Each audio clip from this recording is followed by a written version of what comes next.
الحمد لله نحمده ونستعينه ونستغفره ونعوذ بالله من شرور أنفسنا ومن سيئات أعمالنا من يهده الله فلا مضل له ومن يضلله فلا هادي له ونشهد أن لا إله إلا الله وحده لا شريك له ونشهد أن سيدنا ومولانا محمدا عبده ورسوله قال الله تعالى في كلامه المجيد والفرقان الحميد أعوذ بالله من الشيطان الرجيم بسم الله الرحمن الرحيم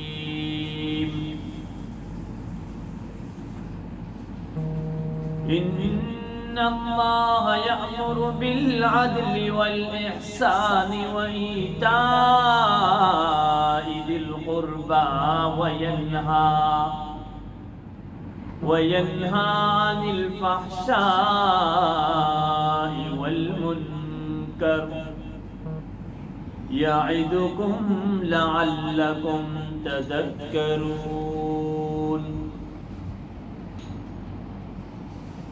والفحشاء والمنكر والبغي يعظكم لعلكم تذكرون وقال الله تعالى في مقام آخر يا أيها الذين آمنوا اتقوا الله ولتنظر نفس ما قدمت لغد واتقوا الله إن الله خبير بما تعملون وقال رسول الله صلى الله عليه وسلم برواية أبي هريرة رضي الله تعالى عنه من سلك طريقا يلتمس به علما سهل الله له طريقا إلى الجنة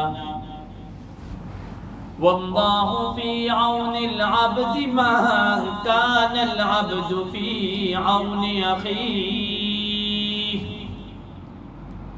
وما اجتمع قوم في بيت من بيوت الله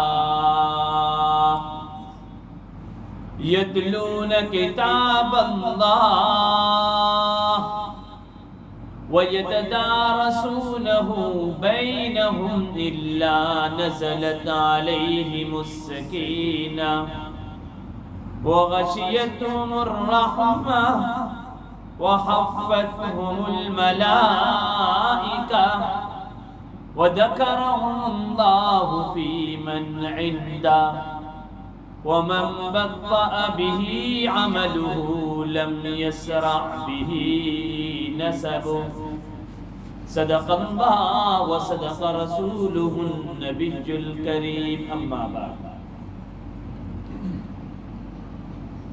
میرے دوستوں، بزرگوں اور ساتھیوں اور نوجوان شاگردوں، اپنے نوجوان طالب علم ساتھیوں،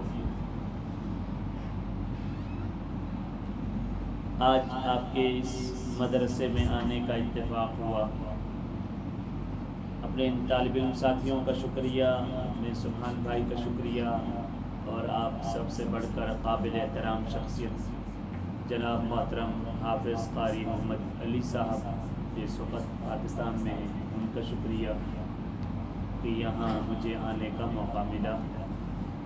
اللہ تعالیٰ آپ تمام کی زندگیوں میں برکتیں عطا فرمائیں، اور اللہ تعالیٰ اس مدرسے کو دن دگنی رات چگنی ترقی عطا فرمائے۔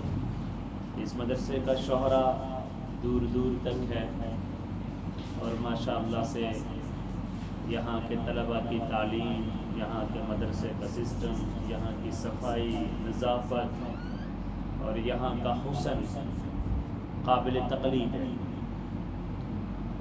دل سے دعا ہے کہ اللہ تعالیٰ یہاں کے طلباء کو دین پھیلانے کا، اسلام پھیلانے کا نہ صرف ہانگ کانگ میں بلکہ پوری دنیا میں ذریعہ بنا۔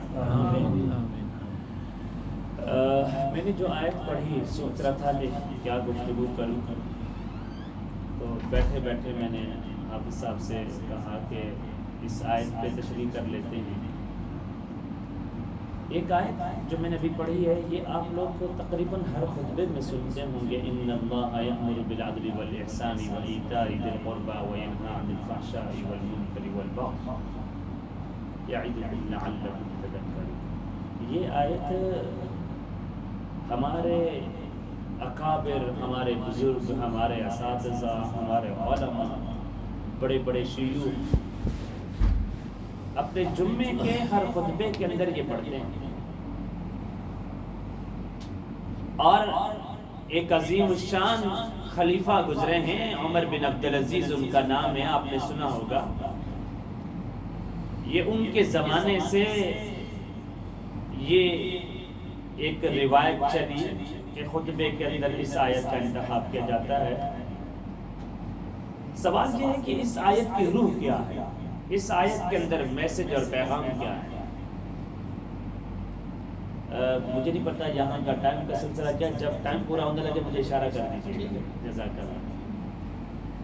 تو ان اللہ یأمر بالعدل والإحسان وإیتاء ذی القربى، اللہ حکم دیتے ہیں عدل کا، انصاف کا، ایک چیز ہو گئی، اب آئی دوسری چیز، والإحسان، ان اللہ یأمر بالعدل والإحسان، دوسری چیز احسان، آئیے تیسری چیز، وإیتاء ذی القربى، کہ جو قریب آپ کے لوگ ہیں، قربا قریب کی جمع ہے، یہ تمہارے رشتہ دار ہیں، انہیں عطا کرنا، انہیں دینا، ان کے ساتھ حسن سلوک کرنا۔ اور پھر اللہ منع کرتے ہیں فواحش سے، برائی سے اور منکرات سے اور سرکشی اور بغاوت سے، والبغض، بغض کہتے ہیں بغاوت اور سرکشی کو۔ اور اللہ تمہیں نصیحت کرتے ہیں، شاید کہ یہ نصیحت تمہارے کام آ جائے۔ یہ تو میں نے آپ کو سادہ سا ترجمہ کر دیا، ذرا اس کی تھوڑی سی تشریح کی طرف جائیں گے انشاءاللہ۔ آج کا جمعہ اسی پہ چلاتے ہیں انشاءاللہ۔ ان اللہ یأمر بالعدل، اللہ تعالیٰ حکم دے رہے ہیں عدل کا۔ عدل کہتے ہیں انصاف کو، عدل کہتے ہیں انصاف، حق والے کو اس کا حق دینا، جس کا حق بنتا ہے اس کو وہ حق دیا جائے، وہ حق دیا جائے مالی معاملات میں، وہ حق دیا جائے معاشرتی معاملات میں، وہ حق دیا جائے اپنی سوسائٹی اور اپنے معاشرے کے اندر لوگوں کو، وہ حق دیا جائے سیاسی معاملات میں، وہ حق دیا جائے تجارت کے معاملات میں، وہ حق دیا جائے تعلیم کے معاملات میں، وہ حق دیا جائے اپنے بزنس کے معاملات میں۔ یہ مفہوم صرف ایک جگہ تک خاص نہیں ہے کہ عدل اور انصاف ہم یہ کہیں کہ وہاں پر ہوگا جہاں قاضی بیٹھا ہوا ہوگا، جج بیٹھا ہوا ہوگا، مقدمے کے دو فریق ہوں گے تو وہاں عدل کیا جائے۔ یہ مفہوم صرف اس کے ساتھ خاص نہیں ہے، مفہوم بہت وسیع ہے۔ میں اگر باپ ہوں تو باپ کی حیثیت سے میں حق دوں اپنی اولاد کو برابری کے ساتھ۔ میں اگر استاذ ہوں تو میں استاذ کی حیثیت سے حق دوں اپنے تمام شاگردوں میں برابری کے ساتھ۔ میں اگر باس ہوں، میں کسی کمپنی کا مالک اور آنر ہوں تو میں حق دوں اپنے تمام ملازموں کو برابری کے ساتھ۔ میں اگر شوہر ہوں تو میں حق دوں اپنی بیوی کو جو اس کا حق بنتا ہے۔ میں اگر کسی سوسائٹی کا ذمہ دار ہوں تو میں اپنے ماتحت رہنے والی رعایا اور عوام کو اس کا حق دوں برابری کے ساتھ۔ میں اگر کسی آرگنائزیشن کا چیئرمین ہوں، میں اگر کسی ملک کا سربراہ ہوں، میں اگر کسی مملکت کا پرائم منسٹر ہوں، تو میں اپنے تمام لوگوں کے ساتھ انصاف اور برابری کے ساتھ اس کا حق دوں۔ یہ حق اور یہ انصاف ہر چیز کے اندر ہے، یہ صرف اور صرف کسی ایک چیز کے اندر منحصر نہیں ہے۔ آج المیہ یہ ہے، باپ کی حیثیت سے میں اپنے بیٹوں کو برابری کے ساتھ حق دینے کے لیے تیار نہیں ہوں۔ مجھے اپنے چند بچوں میں سے ایک دو بچے بہت اچھے لگتے ہیں اور پھر دوسرے بچوں کو میں کسی اور وجہ سے اگنور کر دیتا ہوں۔ یہ حق اور یہ انصاف کے خلاف ہے۔ میں آج اپنے باپ کے انتقال کے بعد، میں ان کے مرنے اور انتقال اور اس کی وفات کے بعد آج بڑے بھائی کی حیثیت سے اپنے رشتہ داروں کو حق دینے کے لیے تیار نہیں۔ میں اپنے چھوٹے بھائیوں کو، میں اپنی بہنوں کو میراث کا حق دینے کے لیے تیار نہیں ہوں۔ ان اللہ یأمر بالعدل، اللہ فرما رہے عدل کے ساتھ اس کا حق دے دو۔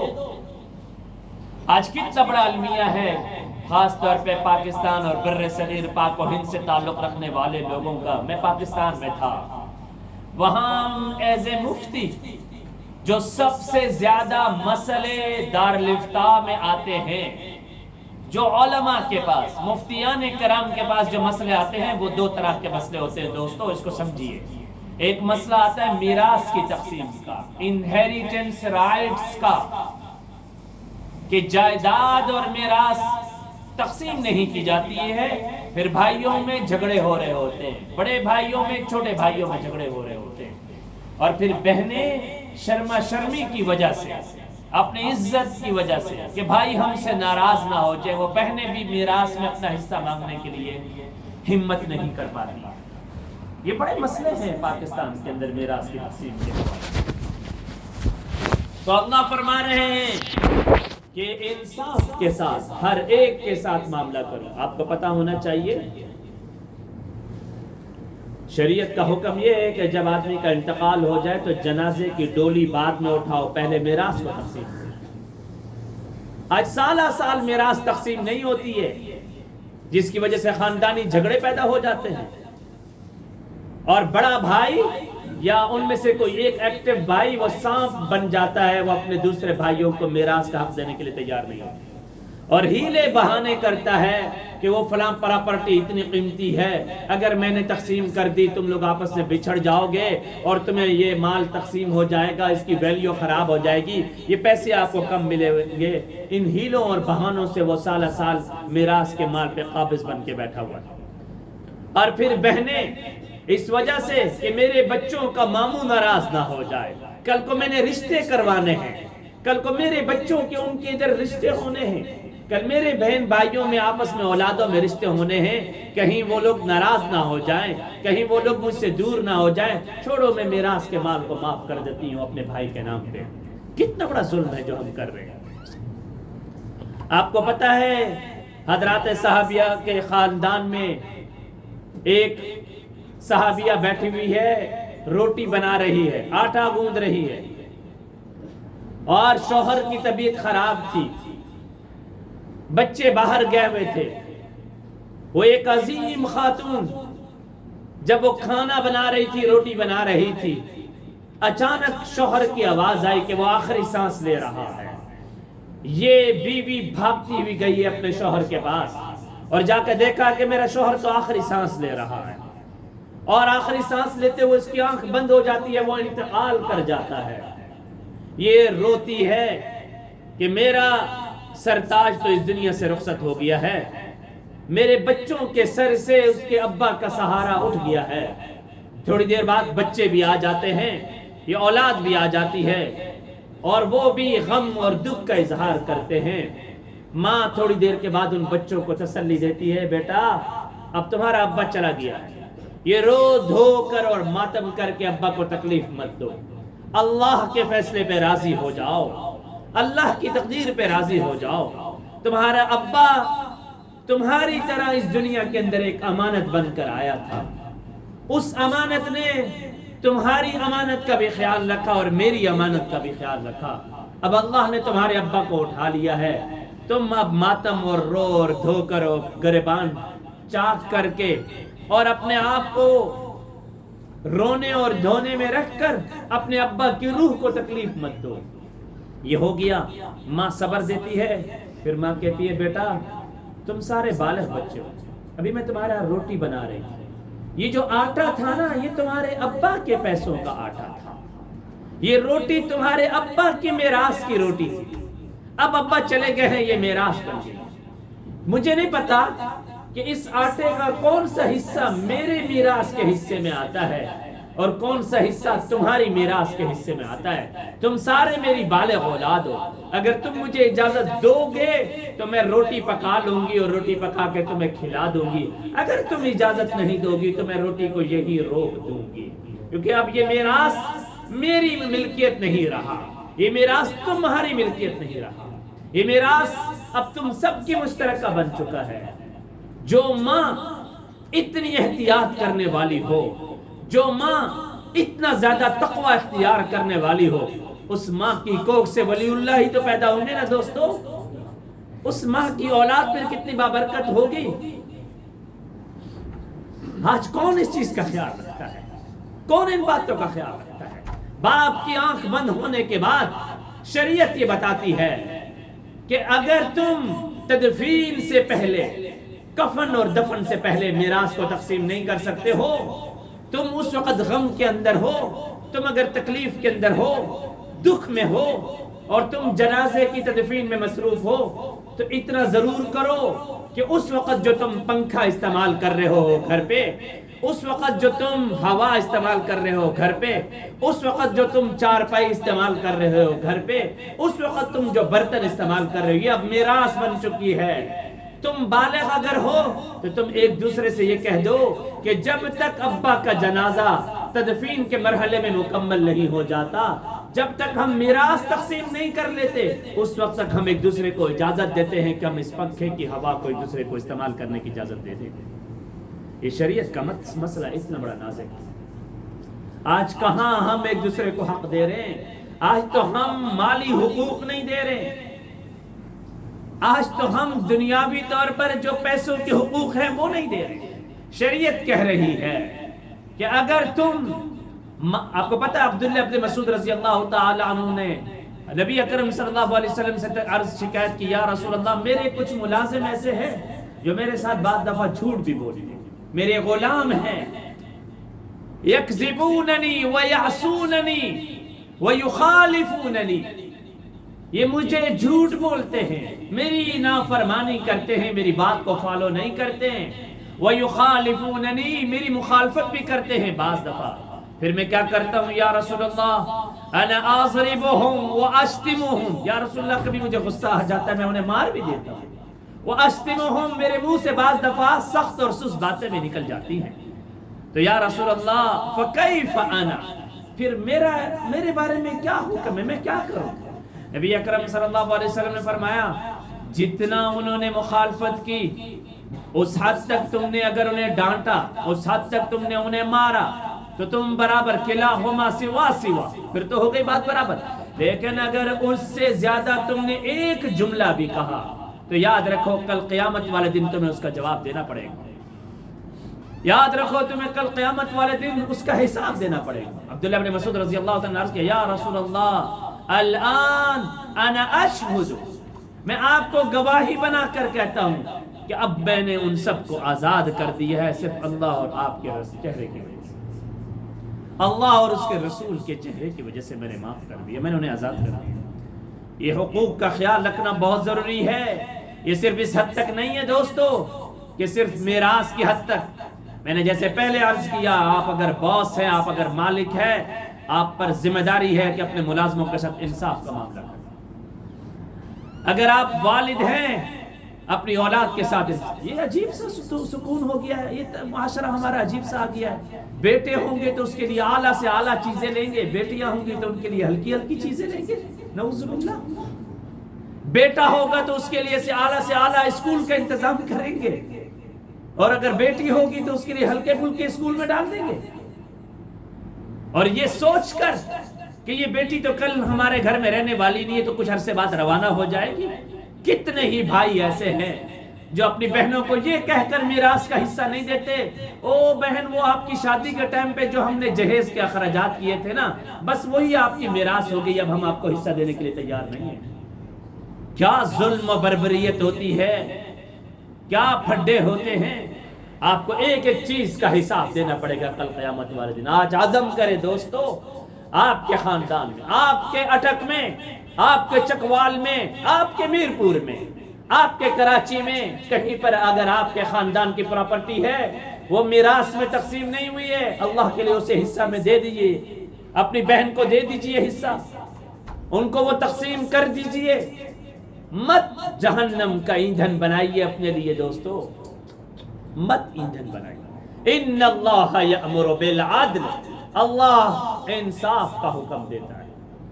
اور آگے چلیے احسان کا، دوسری چیز احسان۔ آپ کو پتہ ہے احسان کسے کہتے ہیں؟ احسان یہ ہے جو اس کا جتنا حق ہے وہ تو دو پھر اس سے زیادہ دے دو، اسے احسان کہتے ہیں۔ آپ کی مزدوری بنتی ہے $1000، آپ $100 $200 زیادہ دیجئے، اسے احسان کہتے ہیں۔ آپ نے صرف قانونی طور پر اسٹیٹمنٹ کے مطابق، لا کے مطابق نہیں چلنا ہے، بلکہ اپنے ماں باپ کو قانونی شکنجے میں مت ڈالیے، ان کے ساتھ احسان والا معاملہ کیجیے، ان کے ساتھ حسن سلوک والا معاملہ کیجیے، ان سے بڑھ کر ان کا حق دیجیے۔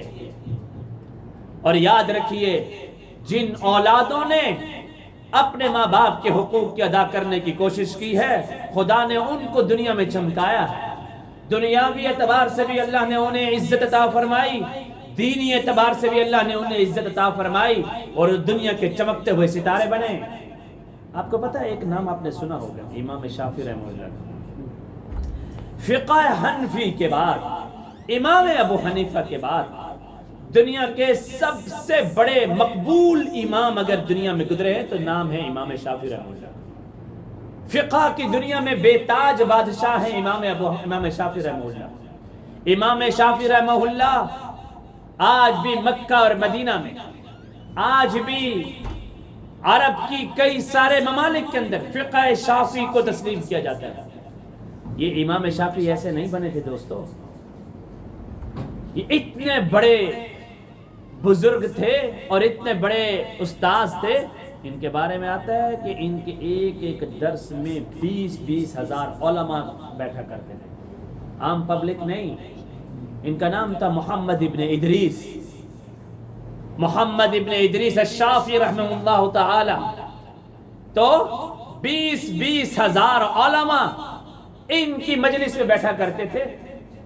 ان کا حال یہ ہوتا تھا کہ یہ جب جمعے کے لیے اپنے گھر سے نکلتے تھے نا، تو جامعہ مسجد میں جب پڑھانے کے لیے جاتے تھے تو اپنے گھر سے جب یہ نکلتے تو گھر کے دروازے سے لے کر مسجد کے دروازے تک ہزاروں لوگ قطار کے اندر لائن بنا کر کھڑے ہوتے تھے کہ کب امام شافعی نکلیں گے تو ان کے چہرے کی زیارت کریں۔ یہ اتنے بڑے امام ہیں۔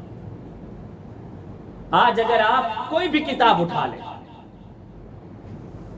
امام شافعی کا جو مذہب ہے، مسلک ہے، وہ بڑا مضبوط موقف ہوا کرتا ہے۔ آج بھی مکہ اور مدینہ کے امام ان کو فالو کرتے ہیں۔ یہ اتنی بڑی امامت امام شافعی کو ایسے نہیں ملی ہے دوستو۔ ان کے بارے میں آتا ہے کہ جب یہ پورا دن درس دیا کرتے تھے اور پھر پورا دن لوگوں کو اصلاح اور دعوت اور تبلیغ کیا کرتے تھے، شام کو آ کر اپنی والدہ کے قدموں میں بیٹھا کرتے تھے اور پھر اپنی اماں کو پورے دن کا قصہ سنایا کرتے تھے، اور پھر بیٹھے بیٹھے اپنی اماں کی ٹانگیں دباتے تھے، اور جب فرط جذبات میں آتے تو کئی دفعہ اپنی اماں کے تلووں کو منہ کے اوپر رکھ کر بوسہ دیا کرتے تھے۔ تو کئی دفعہ ماں ہل جاتی، بیٹا تو تو بہت بڑا عالم ہے، تو ایسا کیوں کرتا ہے؟ تو امام شافعی فرمایا کرتے تھے، اماں میں آپ کے قدموں کو نہیں بوسہ دے رہا ہوں، میں تو جنت کے قدموں کو بوسہ دے رہا ہوں، کیونکہ نبی اکرم صلی اللہ علیہ وسلم فرما گئے تھے الجنت تحت اقدام الامہات، جنت ماں کے قدموں تلے۔ آج نوجوان نسل اپنے اولاد، اپنے والدین، اپنے خاندان کے حقوق سے باغی بن چکی ہے۔ آج کتنے فون آتے ہیں، میں کولون مسجد میں ہوتا ہوں، کئی مرتبہ کئی والدین ان کی آنکھوں سے آنسو نکل رہے ہوتے ہیں، ہمارا بیٹا سرکش بن چکا ہے، ہمارا بیٹا باغی بن چکا ہے۔ میری بات سننے کے لیے تیار. سگی ماں کو گالیاں دیتا ہے, سگی ماں کو یہ کہتا ہے کہ تم جاہل ہو, سگی ماں کو مختلف طریقے سے انہیں ڈانٹ دیتا ہے, اور ماں کو یہ کہتا ہے اماں تو جاہل ہے, تجھے کیا پتا, میں پتا ہے سر. آج حالات اس نحو تک پہنچ چکے ہیں. آج ضرورت ہے, آپ کو پتا ہے قرآن کے اندر اللہ رب العزت بار بار فرما رہے ہیں, اولاد کو فرما رہے ہیں کہ والدین کے ساتھ حسن سلوک. وَوَصَّيْنَا الْإِنسَانَ بِوَالِدَيْهِ إِحْسَانًا وَلَا تَقُلْ لَهُمَا أُفٍّ وَلَا تَنْهَرْهُمَا وَقُلْ لَهُمَا قَوْلًا كَرِيمًا. اپنے ماں باپ, بار بار قرآن پاک میں کیا آ رہا ہے, اولاد کو حکم دیا جا رہا ہے کہ والدین کے ساتھ حسن سے. یہ نہیں فرمایا جا رہا ہے کہ والدین کو کہا جا رہا ہے کہ اولاد کے ساتھ حسن سے, کیونکہ والدین تو نیچرلی محبت کرتے ہی کرتے ہیں. والدین نے تو اپنے بچوں کا تو خیال رکھنا ہی رکھنا ہے. یہ پاکستان کے ایک مشہور ادیبہ گزری ہے, اس نے ایک جملہ لکھا ہے, بڑا عجیب و غریب جملہ لکھا ہے. بعض دفعہ میں سنتا ہوں تو بڑا, وہ مشہور ادیبہ خاتون ہے, وہ کہتی یہ ہے کہ میں نے اپنے ابا کی بے بسی عجیب دیکھی. وہ کہتی یہ ہے کہ میں نے اپنے ابا کی بے بسی بڑی عجیب دیکھی. وہ یہ ہوا کہ میرے باپ ساری زندگی محنت کی, ساری زندگی مشکلات میں, تکلیفوں میں, پریشانیوں میں, روزی کمانے میں اپنے پسینے بہائے, اپنی جوانی کھپا دی, اپنا جسم تن من دھن قربان کر دیا, صرف اس وجہ سے کہ میرے بچوں کا مال بن جائے, میرے بچوں کی آسائش ہو جائے, میرے بچے سہولت اور سکون میں آ جائے. کہتے ہیں آخری وقت جب میرے ابا بہت زیادہ بیمار ہو گئے نا, تو ان کے آپریشن کرنے پڑے, انہیں ہسپتال لے جانا پڑا, دوائیاں لے جانے کے لیے بار بار ہاسپٹل آتے جاتے تھے, پیسے لگتے تھے. تو ایک دن میرے ابا بیٹھے, میرے ابا کہتے ہیں بیٹا مجھے صرف ایک دکھ کھایا جا رہا ہے. وہ یہ کھایا جا رہا ہے کہ میں نے ساری زندگی جو پیسے تمہارے لیے جمع کیے تھے وہ اب میری بیماری پہ خرچ ہو رہے ہیں. جو پیسے میں نے تمہارے لیے جمع کیے تھے وہ تو اب میری بیماری پر خرچ ہو رہے ہیں. تو میں اللہ سے دعا مانگتا ہوں یا اللہ مجھے جلدی اٹھا لے تاکہ وہ پیسے تمہارے لیے بچ جائیں. اللہ اکبر. یہ سگا باپ بھی موت کو گلے لگانے کے لیے تیار ہے کہ میری اولاد کے پیسے بچ جائیں, کہ میری اولاد کے لیے آسائش ہو جائے. آپ نے وہ قصہ سنا ہوگا, وقت بہت تھوڑا ہے دوستو, آپ نے وہ قصہ سنا ہوگا جب ایک صحابی رسول نے اپنی اماں کو دیکھا کہ میری ماں معذور ہے. غریب خاندان سے تعلق رکھنے والا یہ صحابی تھا دوستو. ایک ڈسٹربنگ یہ ہوتا ہے, جو بھی کوئی اندر سے آتا سارے ادھر دیکھتے ہیں, میں کیا کروں. اس کو تھوڑا توجہ میری طرف رکھیں دوستو. آ رہے ہیں لوگ, آتے رہیں گے اپنے اپنے کام پہ, توجہ دیکھیں. ایک صحابی رسول, اس درد کو سمجھنے کی ضرورت ہے. یہ جو ہم لوگ پردیس میں بیٹھ کر اپنے ماں باپ سے دور رہتے ہیں نا, یہ ماں باپ کا کلیجہ ہے, وہ برداشت کیسے کرتے ہیں. اس ماں پہ کیا گزرتی ہے جو ماں 8-8 10-10 سال اپنے بچے کی راہ تک رہی ہوتی ہے. میں اپنے پیپر والے بھائیوں سے کہا کرتا ہوں دوستو اللہ رزق بہت دے دے گا, ماں کے قدموں میں جاؤ, ماں تمہیں بادشاہ بنا دے گی. میں ان سے کہا کرتا ہوں کہ وہ ماں سالہ سال انتظار میں رہتی ہے کہ کب میرے بیٹے کی فلائٹ آئے گی, کب میرا بیٹا آئے. ماں کو پیسوں کی ضرورت نہیں ہوتی ہے, اسے ہنستے ہوئے مسکراتے ہوئے اپنے بیٹے کے چہرے کو دیکھنے کی ضرورت ہوتی ہے. وہ نہیں دیکھتی ہے یہ کتنے پیسے کما رہا ہے, وہ یہ دیکھنا چاہتی ہے کہ میرا بیٹا مسکراتا ہوا میرے سامنے تو آئے. میں 8-8 10-10 سال سے اس کو ترس گئی ہوں دیکھتے دیکھتے. تو یہ صحابیہ بڑی غریب خاتون تھی, اس کا بیٹا بھی غریب تھا, معذور بھی تھی, چل بھی نہیں سکتی تھی یہ صحابیہ, اور خاندان بھی غریب ہے. خواہش بڑی اٹھتی تھی بار بار, یا اللہ کوئی ذریعہ بنا دے کہ میں حج کروں. مکہ اور مدینہ سے کافی دور رہا کرتی تھی یہ خاتون. بیٹا بڑا نیک بخت تھا, بیٹا جب آتا گھر پہ بار بار ماں کی زبان سے یہ دعا سنتا تھا کہ یا اللہ مجھے مکہ اور مدینہ دکھا دے, مجھے حج کروا دے. تو بیٹے کے پاس تو گھوڑا بھی نہیں ہے, بیٹے کے پاس تو اونٹ بھی نہیں ہے, خچر بھی نہیں ہے, کہ ماں کو اس پر سوار کرواتا، لے جاتا ماں کو حج کروانے کے لیے، تو بڑا پریشان رہتا کہ کروں تو کیا کروں۔ ایک دن اس نے جذبات میں آ کر کہا، اماں آج میں نے فیصلہ کر لیا ہے، آج میں آپ کو اپنے کندھے پہ اٹھاؤں گا اور مجھے جتنا بھی پیدل چلنا پڑے میں چلوں گا، لیکن میں آپ کو مکہ اور مدینہ دکھاؤں گا، اور پھر میں آپ کو حج بھی کرواؤں گا، منی بھی لے جاؤں گا، عرفات بھی لے جاؤں گا، مزدلفہ بھی لے جاؤں گا، بس اماں آپ تیار ہو جائے۔ ماں تھی، سوچا چلو ٹھیک ہے۔ یہ نوجوان صحابی اپنی معذور اماں کو کندھے پہ اٹھائے ہوئے نکلتا ہے اپنے گھر سے، اور کہاں پہنچتا ہے دوستو؟ مکہ میں پہنچتا ہے، اور پھر طواف کرتا ہے۔ آپ میں سے جن لوگوں نے حج اور عمرہ کیا انہیں پتا ہے کہ طواف کتنی مشکل چیز ہے۔ یہ تو آج وہاں سنگ مرمر لگ گیا ہے، ٹائل لگ گئی ہے، پہلے تو وہاں پہ یہاں پہ تو اینٹیں ہوا کرتی تھی، پتھر اور ریگزار ہوا کرتے تھے۔ اور وہ نوجوان صحابی اپنی ماں کو کندھے پہ اٹھائے ہوئے طواف کرواتا ہے، پھر صفا لے جاتا ہے، پھر مروہ لے جاتا ہے، پھر مروہ سے صفا لے کر آتا ہے، پھر کندھے پہ اٹھائے ہوئے وہ عرفات لے جاتا ہے، پھر کندھے پہ اٹھائے ہوئے وہ مزدلفہ لے جاتا ہے، پھر کندھے پہ اٹھائے ہوئے اسے منی لے جاتا ہے۔ یہ سارا حج کا لمبا پروسیس کرتا ہے۔ آپ کو پتا ہے میں اور آپ نماز پڑھتے ہیں، 10 منٹ کی نماز ختم ہو جاتی ہے، لیکن حج وہ عبادت ہے جو 5 دن مسلسل چلتی ہے۔ 5 دن آپ کو احرام میں رہنا پڑتا ہے، 5 دن آپ کو ایک ایک منٹ میں اللہ کی عبادت کا خیال رکھنا پڑتا ہے۔ یہ 5 دن آپ کے عبادات میں گزرتے ہیں۔ آپ کو رات ایک پہاڑی پہ گزارنی پڑتی ہے جو مزدلفہ کی پہاڑی کہلاتی ہے، آپ کو دن ایک چٹیل میدان میں گزارنا پڑتا ہے جو عرفات کا میدان کہلاتا ہے، آپ کو اس وادی میں جانا پڑتا ہے جس وادی میں شیطان کو کنکریاں ماری جاتی ہے، آپ کو ان 2 پہاڑوں کے درمیان بھاگنا پڑتا ہے جسے صفا اور مروہ کی پہاڑی کہا جاتا ہے، آپ کو طواف زیارت کرنا ہوتا ہے، آپ کو قربانی کرنی ہوتی ہے۔ یہ سارا لمبا تکلیف دہ سفر اس نوجوان صحابی نے اپنی ماں کے لیے سب کچھ کرتے ہوئے، تکلیف کرتے ہوئے، اپنے کندھے پہ اٹھائے ہوئے کروایا ہے۔ جب سارا کچھ ہو گیا نا دوستو، حج ہو گیا نا، اب آتا ہے یہ نبی اکرم صلی اللہ علیہ وسلم کی خدمت میں، یا رسول اللہ صلی اللہ علیہ وسلم، فرمائیے، بولیے صلی اللہ علیہ وسلم، میں نے اپنی اماں کو یہ حج کروا لیا ہے، اب تو میں نے اس کا حق ادا کر دیا نا یا رسول اللہ۔ تو پتہ ہے نبی اکرم صلی اللہ علیہ وسلم نے کیا فرمایا؟ سنا ہے یہ قصہ آپ نے؟ نبی اکرم صلی اللہ علیہ وسلم فرمایا، سنو، جب تم پیدا ہوئے تھے اس پیدائش کے لمحے میں تمہاری امی کی آہ نکلی تھی اور کراہ نکلی تھی، تم نے اپنی اماں کی اس ایک کراہ کا بھی بدلہ ادا نہیں کیا۔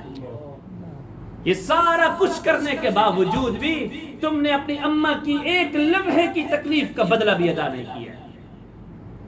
اسے تو ماں کہا جاتا ہے، اسی تو باپ کہا جاتا ہے۔